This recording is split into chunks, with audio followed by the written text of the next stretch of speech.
तो कहानी शुरू होती है एक छोटी सी फैमिली से, जिसमें 3 लोग इंक्लूड होते हैं। कहानी का मेन कैरेक्टर, हमें पता चलता है कि वो लोग कुछ अरसा पहले ही आयरिश नामी एक गांव में रहने आते हैं, जो जंगल के बिल्कुल बीच में होता है, यानी उनके आसपास कोई घर मौजूद नहीं होता। वो लोग वहाँ पर बिल्कुल तन्हा रहते। उनके यहाँ आने की रीजन ये थी क्योंकि एडम का प्रोफेशन बायोलॉजिस्ट था। वो यहाँ पर रिसर्च करने आया था उन ट्रीज की जो मुर्दा हो या फिर बीमार हो। वो एक एक करके हर ट्री को चेक करता। जब उसे ये कंफर्म हो जाता कि ये ट्री डेड है या बीमार है तो वो उसको कट करवा देता। जो घर उनको दिया जाता था वो बिल्कुल जंगल के बीच में था और जंगल बहुत बड़ा था, बहुत भयानक था, बहुत खतरनाक था। उस घर के आसपास कोई मेन रोड, कोई सड़क भी नहीं निकलती थी, लेकिन उनको यहाँ पर आना था क्योंकि ये एडम का प्रोफेशन था। इसी चीज को पेश नजर रखते हुए एडम और उसकी वाइफ यहाँ पर रहने के लिए एग्री हो जाते। जो घर उनको रहने के लिए दिया जाता वो मुकम्मल लकड़ी से बना था और पुराना भी था क्योंकि वो जंगल भी बहुत पुराना था। उन लोगों को यहाँ पर रहते अभी कुछ दिन ही होते हैं कि एडम को पता चलता है कि वहाँ पर रहने वाले रिहायशी उससे खुश नहीं थे। खास तौर पर वो उसके काम को सख्त नापसंद करते थे। जब भी एडम गांव में उन ट्रीज को स्टडी करने के लिए जाता, गांव के लोग आहिस्ता आहिस्ता उससे नफरत करना शुरू कर देते हैं। इस गांव में रहने वाला एक आदमी जिसका नाम कॉलम होता है, वो कई बार उनके घर पर आता है और वो एडम की वाइफ को समझाता है कि जो उसका हस्बैंड कर रहा है वो ठीक नहीं है, उसे बंद किया जाए क्योंकि वो बहुत गलत है और उसको नहीं पता कि वो ये इसके पीछे कितनी बड़ी रिस्क ले सकता है, कितना डेंजर हो सकता है ये। एडम की वाइफ उसकी बातें सुन लेती है। उसके बाद वो एडम को बताती है कि एक बार आपको उसकी बात सुन लेनी चाहिए कि वो क्या कहना चाहता है, लेकिन एडम उसकी बात को इग्नोर कर देता है और ये कह देता है कि ये सब मुझे यहाँ से भगाने की साजिश है और कुछ नहीं, क्योंकि एडम यहाँ पर इरादा करके आया था कि वो अपना काम किए बगैर यहाँ से नहीं जाएगा और वो किसी भी सूरत में अपने काम को अधूरा छोड़ना नहीं चाहता था। फिर हम देखते हैं कि कॉलम एडम की वाइफ को बार बार समझाने की कोशिश करता है। वो सब इसलिए कर रहा होता है क्योंकि कुछ साल पहले उसकी बेटी भी इसी जंगल में गुम हो जाती है, जो दोबारा वापस कभी भी नहीं आती। उसकी बेटी की ना कोई डेड बॉडी मिली और ना वो उनको जिंदा मिली। उसकी वजह क्या थी ये कोई नहीं जानता था सिवाय वहाँ के रहने वालों की, क्योंकि गांव के लोगों को पता था कि इसके पीछे बहुत सी कहानियां हैं जिसपे वो मुकम्मल ट्रस्ट करते थे। गांव वालों की सोच के मुताबिक उस जंगल में उनके अलावा एक और दुनिया भी रहती थी, एक खतरनाक दुनिया जिन्हें मॉन्स्टर की दुनिया कहा जाता है, जो बहुत खतरनाक होते हैं और जानलेवा होते हैं। और स्ट्रेंज यहाँ पर ये है कि वो किसी ने भी नहीं देखे, बस महसूस किया जाता है उनको। लेकिन वो मॉन्स्टर्स तब तक किसी इंसान को कुछ नहीं कहते जब तक कि इंसान उन्हें कोई नुकसान ना पहुंचाए। इन मॉन्स्टर्स के पीछे मुख्तलिफ कहानियां थी, लेकिन कोई भी इसको सही तरीके से समझ नहीं सका क्योंकि उनको कभी किसी ने देखा ही नहीं था। इसके पीछे बहुत से लोगों ने स्टडी की, लेकिन जिसने इसको जानने की कोशिश की अभी तक यही पता चला है कि वो जिंदा नहीं बच सका। यही वजह थी कि मिस्टर कॉलम, जो उसकी वाइफ को बार बार मना कर रहे थे, वो भी इस जंगल से काफी डिस्टर्ब थे क्योंकि उसके नजदीक ये गांव कोई अच्छा नहीं था, क्योंकि यहाँ से उसकी बेटी गायब हुई थी, लेकिन कोई भी आज तक ये जान नहीं सका कि वो कहाँ गई है या उसे कोई लेकर गया है। पहले जब कॉलम यहाँ पर आया था उसको भी इन कहानियों पर यकीन नहीं था, लेकिन उसकी बेटी के गुम होने के बाद ये एक राज ही रहा कि उसकी बेटी कहाँ गई है, तो उसको भी इन कहानियों पर यकीन आने लगा और इसी बात को मद्देनजर रखते हुए वो एडम की वाइफ को समझा रहा था कि वो यहाँ से चले जाएं। लेकिन हमें ये पता है, हम इस बात पर यकीन रखते हैं कि ये इंसान की नेचर में शामिल है कि वो किसी की बात नहीं समझता जब तक कि खुद उस मसले से, उस बात से दो चार ना हो जाए, जब तक कि वो खुद उसका एक्सपीरियंस हासिल ना करे। एडम के साथ भी यही था, वो इन सबको फिक्टोरियस समझ रहा था, रियलिटी नहीं। अपनी स्टडी के दौरान एडम को यहाँ पर काफी अजीब चीजें महसूस और उसने देखी। वो जंगल में अपनी रिसर्च के लिए जाता है तो वो देखता है कि दरख्त में से ब्लैक तरह का लिक्विड निकल रहा है।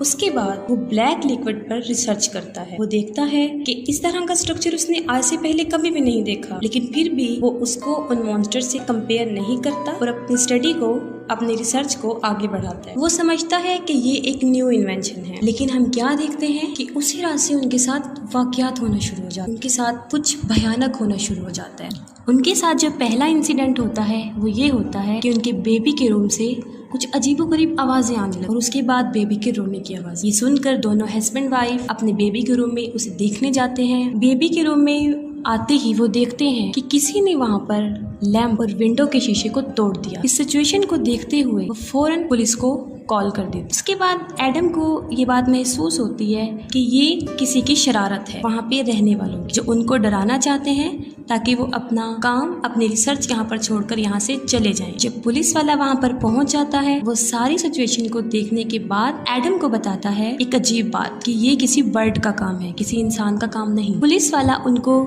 ये भी बताता है कि इस जंगल में काफी अजीबोगरीब चीजें रहती और उनको यहाँ से चले जाना चाहिए। लेकिन एडम उसकी बात पर भी यकीन नहीं करता और क्लेयर उसकी बातों से डर जाती है। पुलिस वाले की बातें सुनने के दौरान एडम की वाइफ को याद आता है कि जब वो यहाँ पर आए थे, उनके घर के विंडोज पर लोहे के बड़े बड़े रॉड लगे हुए थे। दिखने में ये चीज काफी अजीबोगरीब नजर आई, इसीलिए उसकी वाइफ ने वो सारे रॉड वहाँ से हटा दी। उसकी वाइफ को उस जगह से खौफ आने लगता है और वो भी उन लोगों की बातों पे यकीन करना शुरू हो जाता है। लेकिन एडम उसको समझाता है कि ऐसा कुछ नहीं होता, ये सब उन लोगों की चाल है। फिर हम देखते हैं अगले दिन एडम अपने बेटे को लेकर मार्केट कुछ परचेजिंग करने जाता है और वो देखता है उन लोगों का रवैया, तो काफी हैरान हो जाता है कि कोई भी उनको पसंद नहीं करता। गांव के लोगों का बिहेवियर देखकर वो काफी डिसहार्ट होता है और उनके आने जाने का जो रास्ता होता है वो बाकी लोगों से अलग रखा गया था। खरीदारी करने के बाद शाम को वो वापिस अपने घर पर लौट कर आता है, लेकिन क्या देखा जाता है कि बीच जंगल में उनकी गाड़ी खराब हो और उसे अपने से ज्यादा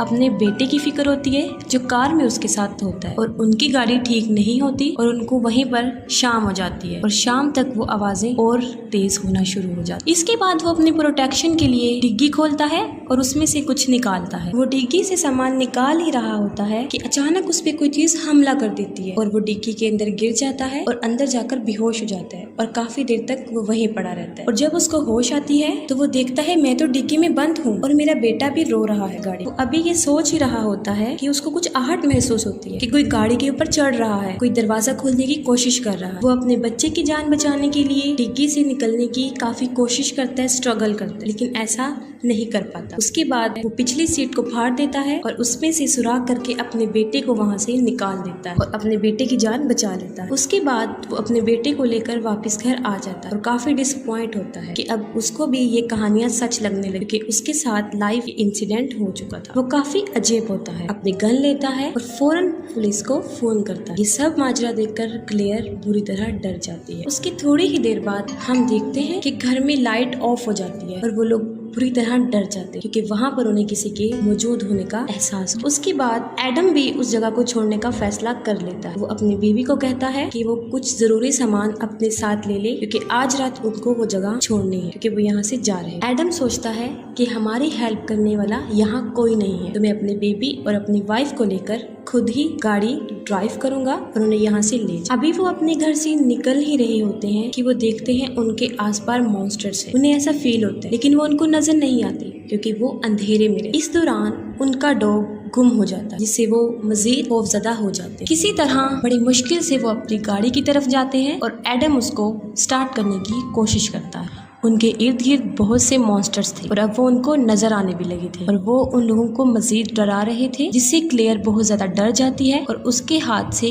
गाड़ी बेकाबू हो जाती है और गाड़ी उनकी उल्ट जाती है। उसके बाद वो लोग बहुत मुश्किल में फंस जाते हैं। उनके पास कोई रास्ता नहीं होता, इसीलिए वो दोबारा लौटकर अपने घर वापस आ जाते हैं और किसी जगह पर जाकर छुप जाते हैं ताकि वो वहाँ पर जिंदा रह सके। उन लोगों को ये रियलाइज हो जाता है कि यहाँ से निकलना आसान नहीं, काफी मुश्किलात आ। वो दोनों उन मॉन्स्टर्स को डिस्कस कर रहे होते हैं, काफी हद तक उन मॉन्स्टर्स की बातों के बारे में जान लेते हैं। उन मॉन्स्टर्स की हकीकत उन्हें पता चलना शुरू हो जाता है। क्लेयर उसे बताती है कि ये लोग रोशनी और अंधेरे से बहुत ज्यादा डरते हैं और उन्हें बर्दाश्त नहीं कर पाते। वो उसे बताती है कि जब हम यहाँ पर आए थे स्टार्टिंग में तो वो देखती है कि लोहे के रॉड वहाँ नस्ब थे। वो सोचती है कि ये वैसे ही किसी ने फजूल लगाए हैं, इसीलिए वो ये सोचकर उनको वहाँ से उतार कर फेंक देती है। लेकिन अब हमें पता चलता है कि वो क्यों लगाए गए थे, क्योंकि जो वहाँ पर रहता था उनसे पहले वो इस मसले से दो चार था, उसे काफी मुश्किलात आई थी। उसने अपनी सेफ्टी के लिए वो लोहे के रॉड वहाँ पर लगाए थे। वो मॉन्स्टर्स तादाद में इतने ज्यादा थे कि कुछ अंदाजा नहीं लगाया जा सकता। एडम और उसकी वाइफ जब ये सब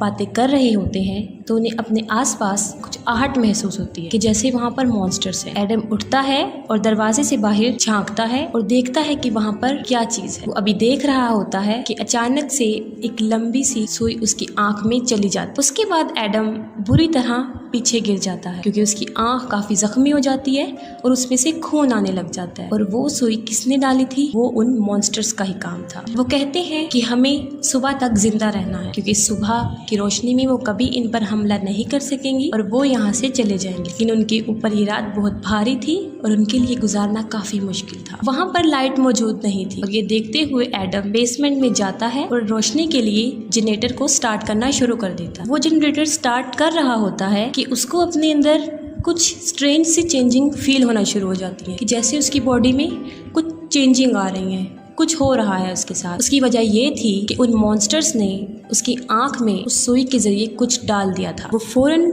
मिरर में देखता है। वो देखता है कि उसका फेस बिल्कुल उन मॉन्स्टर्स की तरह बनता जा रहा है और उसकी वजह ये थी कि उन मॉन्स्टर्स ने अपना कुछ पार्ट उसकी आंख में दाखिल कर दिया था। हमें पता चलता है कि वो मॉन्स्टर्स काफी हजार सालों से वहाँ पर मौजूद थे। जाहिर है इतने ओल्ड मॉन्स्टर्स थे तो वो बहुत खतरनाक हो चुके थे और बहुत भयानक। और इन मॉन्स्टर्स की एक बड़ी बात ये है कि वो कुछ ही वक्त में एक आम इंसान को बिल्कुल अपने जैसा बना सकते थे और बिल्कुल ऐसा ही एडम के साथ भी हो रहा था। एडम की बॉडी बदल रही थी, उसका कलर बदल रहा था और वो बिल्कुल उन मॉन्स्टर्स की तरह बनता जा रहा था। लेकिन वो देखकर काफी डिसअपॉइंट हो जाता है कि अगर वो मॉन्स्टर बन गया तो वो अपनी वाइफ और अपने बच्चे का दुश्मन बन जाएगा। हम देखते हैं कि जब एडम जनरेटर स्टार्ट कर रहा होता है उसके साथ ही मॉन्स्टर्स उसकी वाइफ पर हमला कर देते हैं और उसके साथ भी वही करने की कोशिश करते हैं जो उन्होंने एडम के साथ किया था, यानी अपना कुछ हिस्सा वो उसकी वाइफ की आंख में भी दाखिल करने की कोशिश करते हैं। एडम जनरेटर स्टार्ट कर लेता है और लाइट आ जाती और वो चीजें फौरन वहाँ से गायब हो जाती। उसकी वजह ये होती है कि वो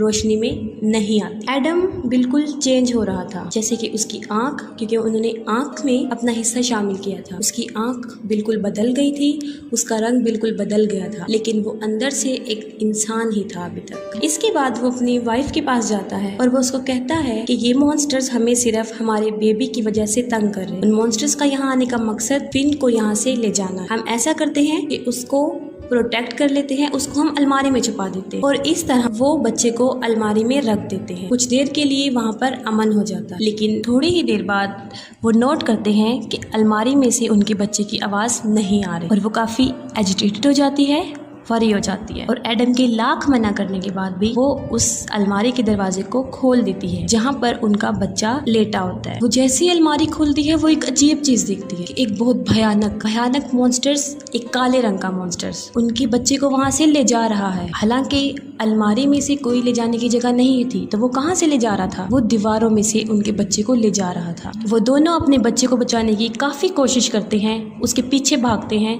लेकिन नाकाम रहते हैं क्योंकि वो मॉन्स्टर्स उनके बच्चे को वहाँ से लेकर भाग जाता है। वो मॉन्स्टर्स उनके बच्चे को जंगल में लेकर जाता है। एडम की हालत कुछ ठीक नहीं होती, इसीलिए उसकी वाइफ अपने बच्चे को ढूंढने के लिए उस मॉन्स्टर्स के पीछे जाती है। कुछ दूर चलने के बाद वो देखती है कि उसके बच्चे को एक तालाब में फेंक दिया है। ये देखकर वो फौरन अपने बच्चे को बचाने के लिए उस तालाब में कूद जाती है और वहाँ से अपने घर आ जाती है अपने बच्चे के साथ। वो अपने बच्चे को लाकर एडम के हाथ में देती है।